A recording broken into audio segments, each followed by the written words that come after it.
Hello student, नमस्कार। मैं हूं विजय दिवाकर और आप देख रहे हैं हमारा यूट्यूब चैनल विजय दिवाकर में स्वागत है।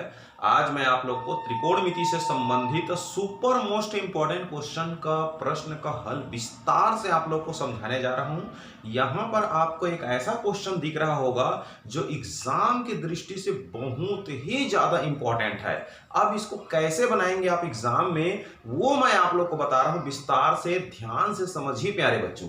तो ध्यान दीजिए, यहाँ पर इस समीकरण को हल करना है। ये समीकरण में इस पार 2 दिया है राइट में, लेफ्ट हैंड साइड में इतना लिखा है cos theta upon cosec theta plus 1 plus cos theta upon cosec theta minus की 1। इसको सॉल्व करना है, मतलब इसमें जो अज्ञात राशि है, अज्ञात राशि मतलब थीटा, थीटा का वैल्यू आप लोग को पता करना है। तो थीटा का वैल्यू आप लोग कैसे पता करेंगे, ध्यान दीजिए। सबसे पहले हम एक काम करते हैं, इसमें cos है, इसमें cos है, इस cos थीटा को हम लोग उभयनिष्ठ ले लेते हैं। cos थीटा को कॉमन ले लेते हैं, टेकिंग कॉमन cos थीटा।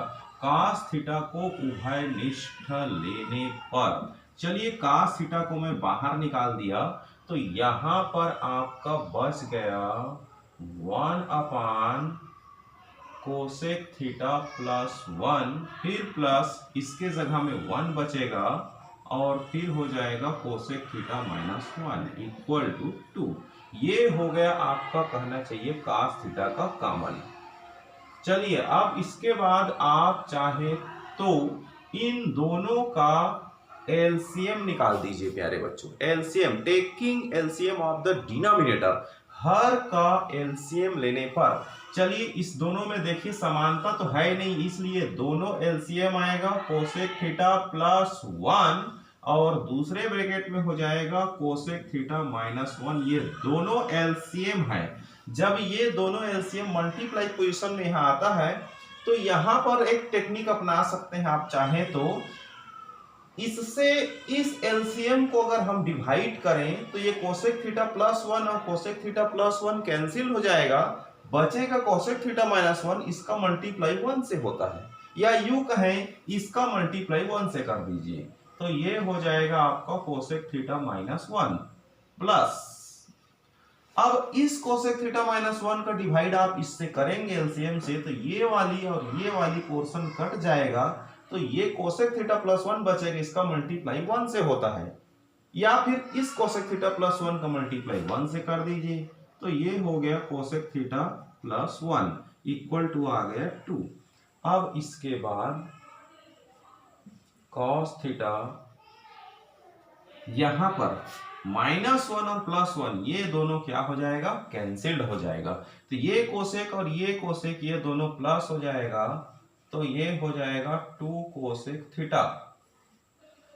अब इन दोनों को a प्लस बी और a माइनस बी, तो ये a प्लस बी है और a माइनस बी जैसा लग रहा है। Cosec theta plus 1 cosec theta minus 1, तो a plus B a minus B का हो जाएगा a का स्क्वायर, तो ये हो जाएगा cosec square theta minus B का स्क्वायर माने 1 का स्क्वायर। ये फार्मूला में टूट गया, इक्वल टू 2 आ गया। आप फार्मूला आपके लिए लिख देता हूं मैं।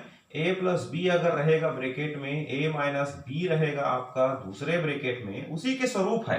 a प्लस बी माने cosec theta plus 1, a minus B माने कोसेक थीटा माइनस 1, तो इसका फार्मूला होता है a square minus B square. इसलिए मैंने किया a स्क्वायर माने कोसेक स्क्वायर, बी स्क्वायर माने 1 का स्क्वायर। ये चूंकि ये फार्मूला है इसलिए मैं इसको चूंकि से लगा दिया।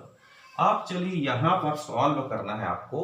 कोसेक स्क्वायर थीटा माइनस 1 का स्क्वायर मतलब 1 हो जाता है। अब इसका भी एक फार्मूला है, कोसेक स्क्वायर थीटा माइनस 1 का एक फार्मूला है। ये फार्मूला भी आपको पता होने चाहिए, वो होती है काट स्क्वायर थीटा। काट square theta, cosec square theta minus 1 की जो फार्मूला है काट स्क्वायर थीटा, इसलिए यहां पर ध्यान दीजिएगा, ये जो cos थीटा है ये मैंने लिख दिया ब्रैकेट के बाहर वाला। 2 कोसेक थीटा को भी मैंने यहां पर लिख दिया 2 कोसेक थीटा, और अपान कोसेक स्क्वायर थीटा माइनस 1 का होती है काट स्क्वायर थीटा। ये फार्मूला है। अब इसका रीजन भी लिख देता हूं यहां पर, क्योंकि फार्मूला है cosec square theta minus 1 equal to होती है काट स्क्वायर थीटा। ये फार्मूला है, कोसेक स्क्वायर थीटा माइनस 1 का हो जाती है काट स्क्वायर थीटा। इसलिए हमने इसके जगह में कोसेक स्क्वायर थीटा -1 की जगह में प्यारे बच्चों हमने कॉट स्क्वायर थीटा लगा दिया। अब इसके बाद यहां से cos theta into 2 cosec theta है। आप चाहे तो आप कोसेक थीटा को लिखिए 1 अपान साइन थीटा, क्योंकि कोसेक साइन का व्युत्क्रम होता है, फार्मूला है। कोसेक थीटा इक्वल टू होती है cosec theta equal to 1 upon sine theta होती है, इसलिए मैंने लिख दिया कोसेक की जगह में 1 अपान साइन। फिर होल अपान कॉट थीटा का भी फार्मूला है, कॉट थीटा इक्वल टू होती है cos theta upon sine theta, इसलिए मैंने इस कॉट स्क्वायर के जगह में लिख दिया cos square theta upon sine square theta, ऐसा। अब इसके बाद इसको थोड़ा चेंज करेंगे, इक्वल टू यहाँ पर 2 है तो आप इक्वल टू 2 लगाइए, इक्वल टू 2 लगाइए। अब इसको थोड़ा सिंपलीफाई करते हैं, cos थीटा गुणित 2 है 2 गुणित 1 अपान साइन, तो मैंने लिख दिया 1 अपान साइन थीटा गुणित, ये पलटेगा अपान, फिर उसके नीचे में एक छोटा फ्रैक्शन है, तो ये गुणा की स्थिति में जब जाएगा तो ये हर जो है अंश बन जाएगा, इसलिए ये cos square theta upon sine square theta है, उसको मैं पलटी कर दिया, पलट दिया, इन्वर्ट हो गया ये, तो साइन स्क्वायर ऊपर हो जाती है और cos स्क्वायर थीटा नीचे गुणा की स्थिति में।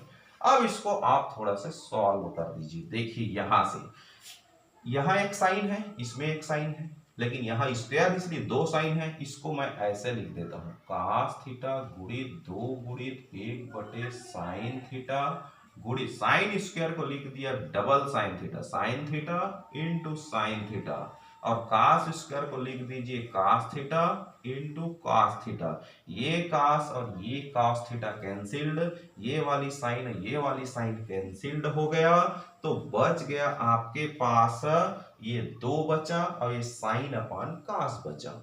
अब साइन अपान cos का फार्मूला होती है टेन थीटा, तो 2 टेन थीटा इक्वल टू 2 आ गया, 2 टेन थीटा इक्वल टू 2। इसका भी फार्मूला मैं यहां लिख देता हूं, sine theta upon cos theta equal to होती है टेन थीटा, करेक्ट।